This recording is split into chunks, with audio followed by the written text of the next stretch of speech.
Oke, bismillahirrahmanirrahim. Assalamualaikum warahmatullahi wabarakatuh. Oke, ketemu lagi sama saya dalam video ilmu kebidanan. Nah, kali ini saya akan memberikan materi pada mata kuliah dokumentasi kebidanan. Materi terakhir yaitu saya akan membahas tentang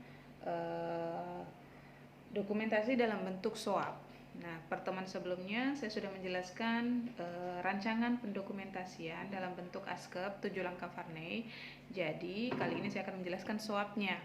Nah, dalam dokumentasi kebidanan, alur pikir seorang bidan dalam menyusun sebuah dokumentasi itu mengikuti 7 langkah Varney. Dan penerapan dalam praktikum kebidanannya nanti setelah menjadi bidan, proses pencatatan penulisan dokumentasi kebidanan dalam hal ini dokumentasi status pasien itu mengikuti metode SOAP, SOAP. Jadi SOAP itu sebenarnya singkatan atau ringkasan dari 7 langkah Varney yang sudah saya jelaskan.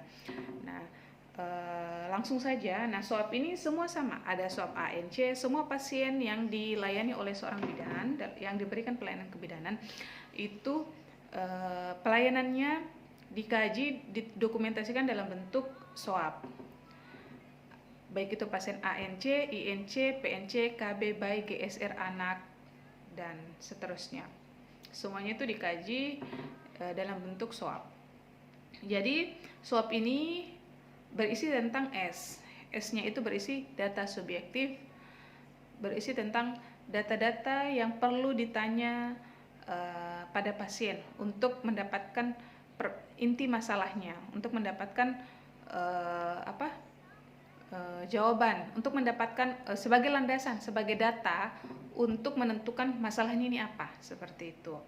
Nah, data objektif, data yang didapatkan dari hasil pemeriksaan. Nah, perbedaan antara SOAP dan ASKEP, ini kalau SOAP, data-data yang ditampilkan pada data subjektif dan data objektif itu datanya lebih ringkas, yang penting-penting saja. Sedangkan di ASKEP, pendokumentasian, itu data yang ditampilkan baik di data subjektif maupun data objektif, itu datanya itu terpadu, artinya ada atau tidak datanya, ada datanya semua ditampilkan poin-poinnya. Sedangkan di SOAP, yang ada saja datanya yang ditampilkan, yang tidak ada datanya tidak ditampilkan. Data yang penting-penting saja yang diperlukan itu yang ditampilkan di SOAP. Kalau tidak penting datanya, artinya tidak perlu, tidak mendukung hasil, tidak mendukung masalah yang bisa tercapai, masalah yang ingin dicapai, itu tidak ditampilkan. Jadi kan kalau di pendokumentasian 7 langkah itu di data subjektif semuanya ditanya, kalau misalnya ada keluhan atau tidak, apa segala macam, dan itu ditulis. Ada atau tidak keluhan, semua ditulis. Sedangkan di SOAP, yang ada keluhannya saja yang ditulis, kalau tidak ada keluhan tidak ditulis. Seperti itu kan. Misalnya kalau di contohnya, kalau di pendokumentasian pada data subjektif, ditanyakan riwayat penyakit, baik riwayat penyakit sebelumnya ataupun riwayat penyakit turunan yang ada pada keluarganya.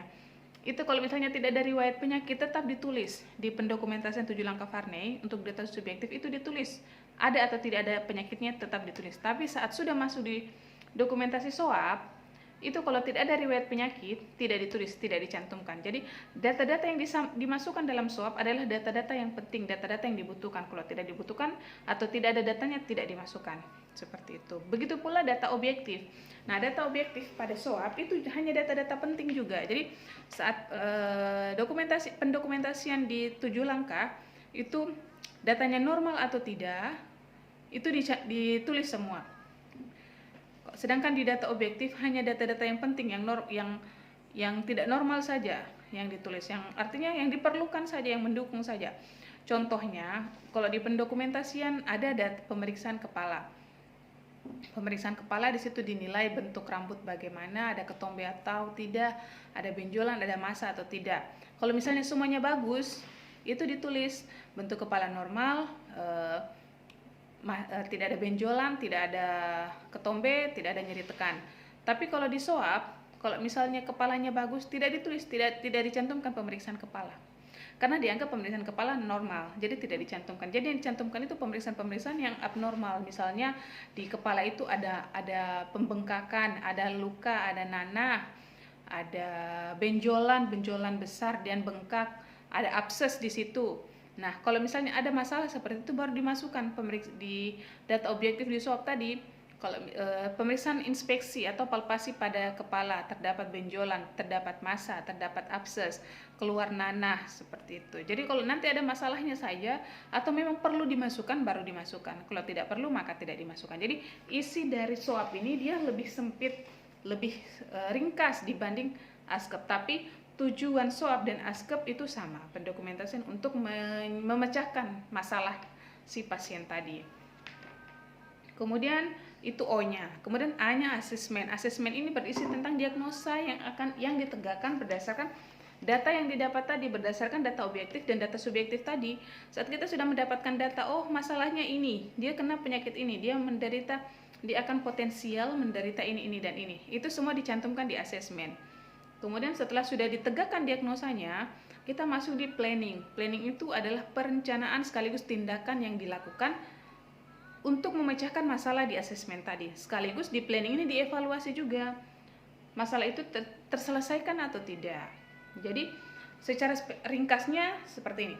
7 langkah Varney. Langkah pertama itu identifikasi data dasar, masalah aktual, masalah potensial, rencana, tindakan kolaborasi, rencana asuhan, implementasi, evaluasi, kan?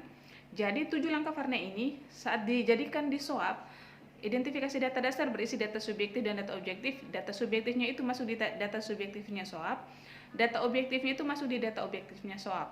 Nah, langkah 2 identifikasi masalah potensial dan masalah aktual serta tindakan segera atau kolaborasi ini masuk di asesmen pada SOAP.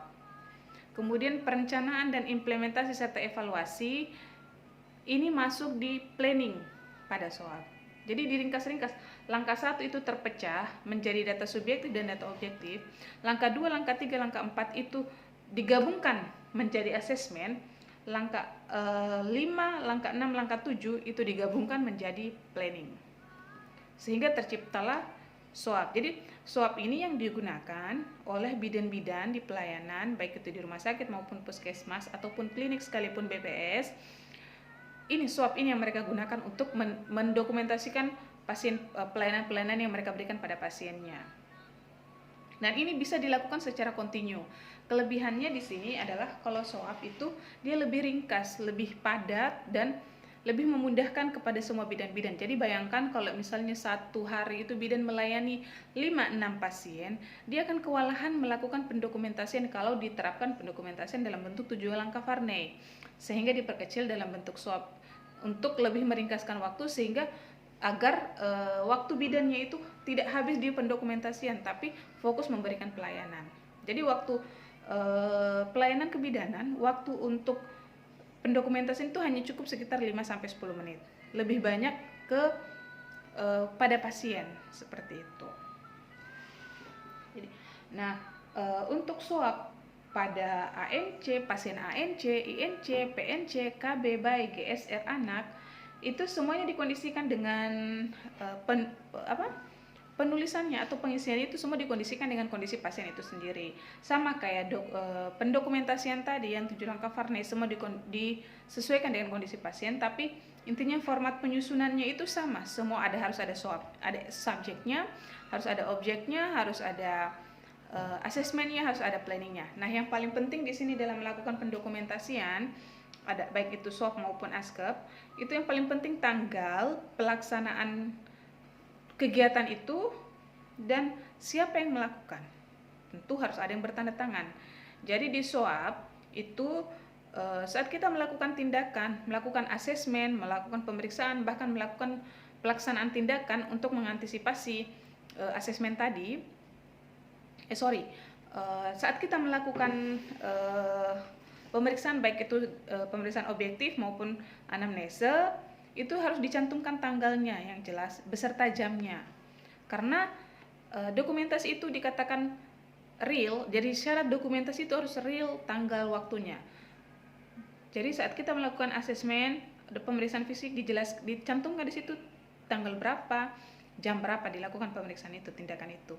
Kemudian saat dilakukan penanganan, implementasi, itu dicantumkan juga tanggal dan jamnya. Misalnya, karena kan tidak semua implementasi yang direncanakan itu dilakukan dalam waktu bersamaan, dalam satu waktu itu. Bisa saja dalam asuhan yang diberikan ada implementasi yang direncanakan, tapi pada saat itu hanya bisa dilakukan 2 implementasi.